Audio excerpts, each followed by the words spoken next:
Wow, you guys, these bananas are going to transform your life. And I'm going to tell you how. I'm going to share a story that's going to blow you away. A man goes in for what he thinks is a simple job interview. Cleaning restrooms at a bus station. The kind of work that nobody grows up dreaming about. The hiring manager slides this application across the desk and he says, "Fill this out." And the man pauses, embarrassed, and he says, "I'm sorry, but I can't read or write." So the manager says, "Oh, well, you can't read or write. I can't hire you. But why don't you take these bananas? That's the least I can do." So the man goes to the park, ashamed and disappointed. And so he sits down on the grass on a little blanket and he's wondering, what am I going to tell my wife and my kids? And that's when a small group of people walk out of the bus station and they see him holding the bananas and they assume that he's selling them. So they buy them off of him and he makes a little profit.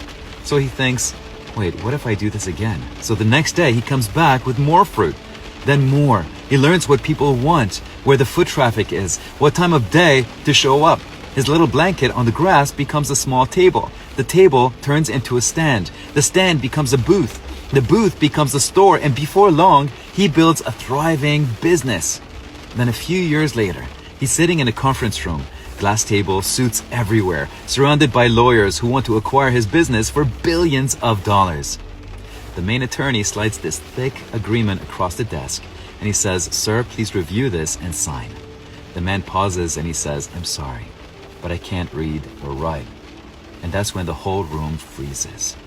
Then the main lawyer leans in, completely stunned, and he says, "Wait, you're a multi-millionaire and you can't read or write?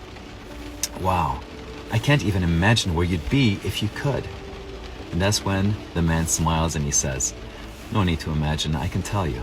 If I could read and write, I'd be cleaning restrooms at a bus station." You see, my friends, here's the point. That sometimes what feels like rejection is actually a redirection. Sometimes the closed door is simply God rerouting you. You think that you're being set back, but you are being repositioned.